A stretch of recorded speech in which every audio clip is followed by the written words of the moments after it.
Alright, bro. Let's go ahead and get into it. No intros needed, no walk-ins needed. I just want to go ahead and go straight into it. So, I talked about my favorite football team coach in the last video, Mike Vrabel. Now it's time to talk about my my favorite NBA team coach, Darvin Ham. So, Darvin Ham has been receiving a lot of criticism ever since he stepped foot in the job. They talk about his rotations being sucky. They talk about players not buying into his system, all that crap. And this is not a mature team. We not playing like uh, a good brand of basketball because he's not running sets apparently, and he's trying like we basically don't know what he's doing. That's where it all comes down to the Lakers fans. So go ahead and break it down real quick. So the main point I'm trying to get home real quick because they always been comparing this man to Frank Vogel for some reason. And I'm going to go into Frank Vogel's tenure as the Lakers coach. So he stepped in as the Lakers coach. What was we complaining about when he was here? Oh, rotations, right? Lack of diversity in his offensive scheme. That was literally the two main points of why we dislike Frank Vogel. I almost called the man Mike Vrabel. Frank Vogel. Frank Vogel. And then, like, as the team started to get younger, what did he do? He always favored the vets. Always favored the vets. Didn't give no young player no opportunity to succeed until later on when he was forced to. And now with the Suns, he got more young players. That's hustling and do all the dirty work and stuff. So he would play those guys. But a guy like Austin Reeves, he would bench that guy because it was a win down situation. So I wouldn't play 21-22 Avery Bradley, who is beyond washed at this point, over him. Did folks not forget that? And folks saying mature brand basketball, did we not see that 1920 roster? It was mostly it was mostly made up of vets, okay?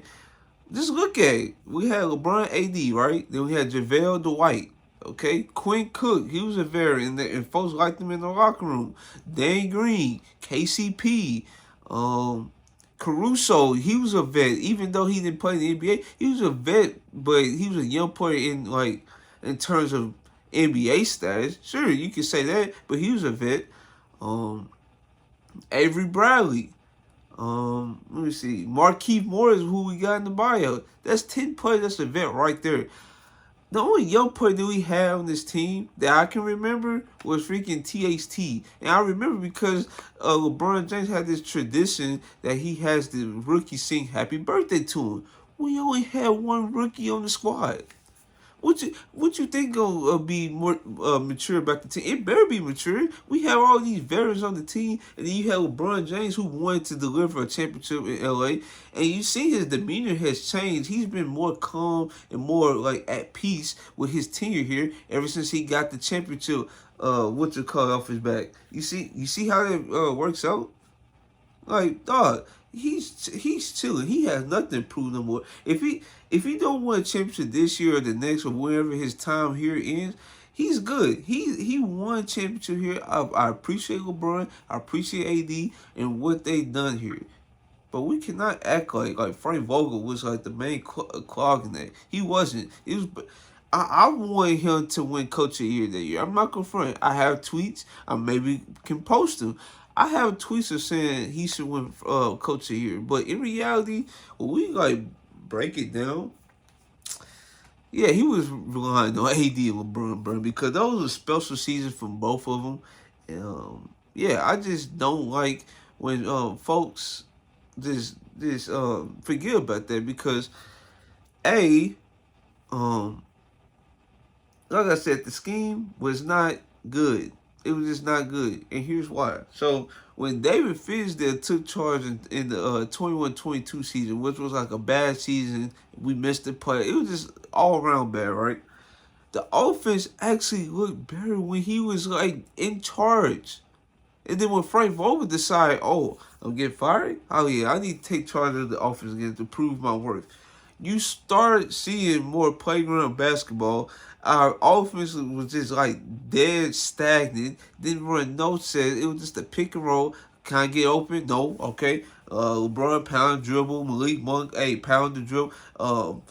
Austin Reeves, whoever was the main ball handler in that offense at the time, it was just them going 1-on-1 try to create advantage. Nothing was being ran. Well, barely nothing was being ran. It was stuff being ran, but barely nothing was being ran. Darvin Ham, his 4-1 in offense, and now with 5-out offense, you see stuff being ran.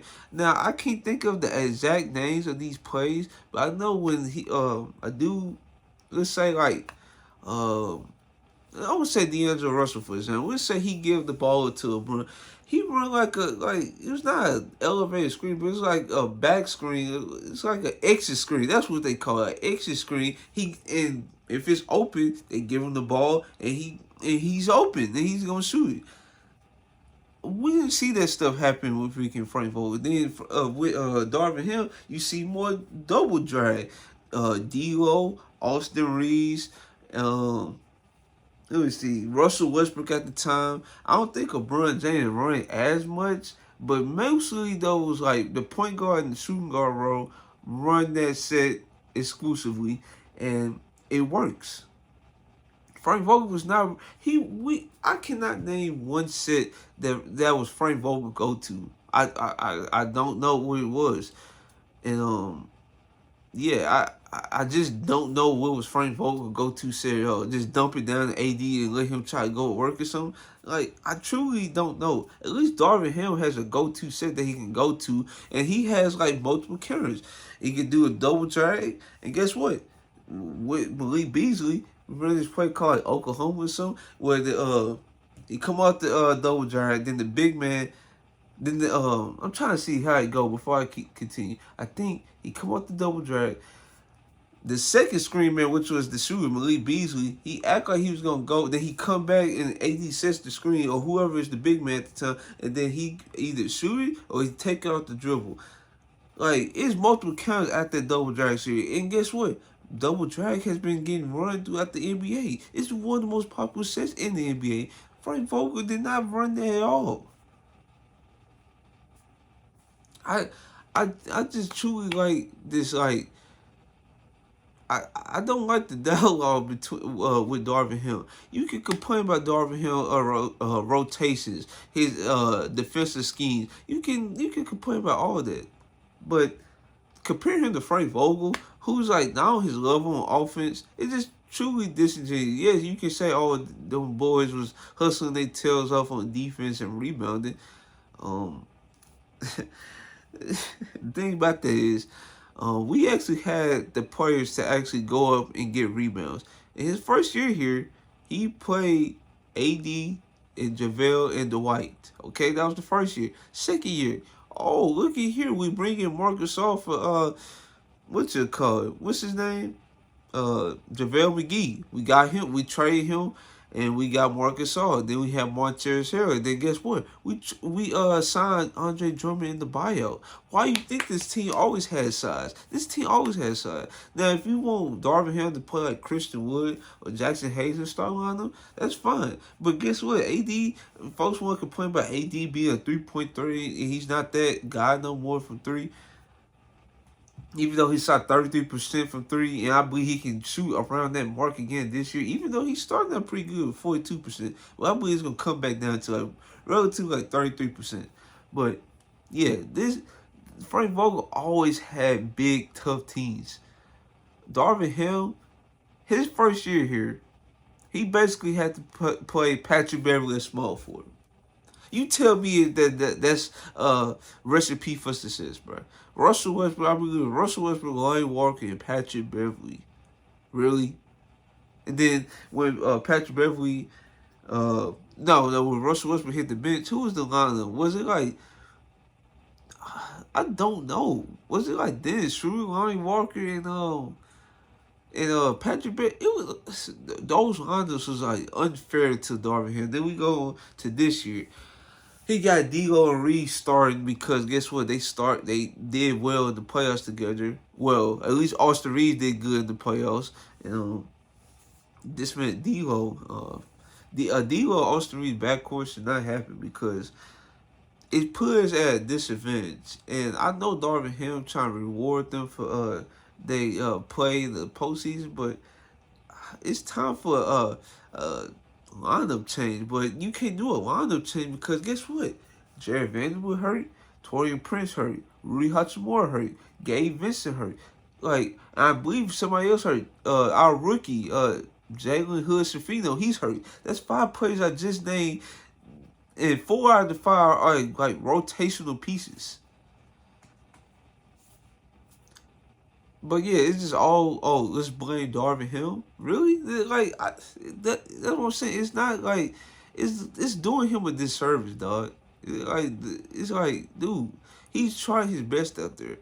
Um, not like it's not like me saying, oh, he can't be buried. He can be buried. I'm not saying that at all, and I'm not. As they say, caping for him. I'm not caping for him at all. It's just the reality of the situation. This is a good team. I still think this is a good team. I want to say give it to like December and January until we see this team fully healthy. I hope LeBron and AD is healthy around this time, and the bench players are healthy too. But yeah, I just want this Frank Vogel and Darvin Ham comparison to stop because it's disingenuous. It's not fair, and it just wrong. It's wrong. Let me go over it again. Frank Vogel didn't have offensive diversity in his schemes. His rotations sucked. The locker he lost the locker room, so it like instantaneously lost the locker room that fast. Um, then yeah, he favored the vets over young players. Like Avery Bradley should not have had that many minutes over Caruso. And then Avery Bradley again in 21-22 got more minutes over Austin Reeves. So yeah, those are my thoughts between those two coaches. I appreciate Frank Vogel for the championship, by the way, and I wish we could have been healthy. The team could have been healthy for him in the 2020-2021 season, but the season started too fast. I want to say my appreciation to Frank Vogel, but as I'm doing that, I'm not just going to ignore his flaws as a coach. He had flaws as his coach, as the coach, and Darvin Ham has flaws, here too. So everybody's not perfect. The thing is, I would prefer probably Darvin Ham flaws because guess what? He actually has an offensive scheme, has go-to plays. Folks actually connect with him. Like for example, we was able to get Christian Wood, for example. Folks not gonna like this. We got Cam Reddish, for example. Gabe Vincent wanted to come over here. Like folks actually wanted to be over here. And then last offseason we got like Lonnie Walker. We saw how he was playing at the beginning of the season until he got hurt and just like messed up everything for him. So yeah, those are my final thoughts on this. I just want this to stop. We all knew Frank Vogel was not the coach. If he was still here today, folks would still want him out. Like LA fans, they would be wanting their coaches up out of here so fast. It's ridiculous, dog. I missed the time that at least good coaches. I'm not saying, well, yeah, Darvin Ham was a good coach because he outcoached Taylor Jenkins. He outcoached Steve Kerr. Folks don't give him credit for that. The only thing they just want to do is just pile on to dumb and unfair hate. But yeah, those are my thoughts. Let me know if you guys like this video. Like, comment, subscribe. This is your boy Trail. I'm out. Also, let me know how many times I said those are my final thoughts because I know I said that a lot.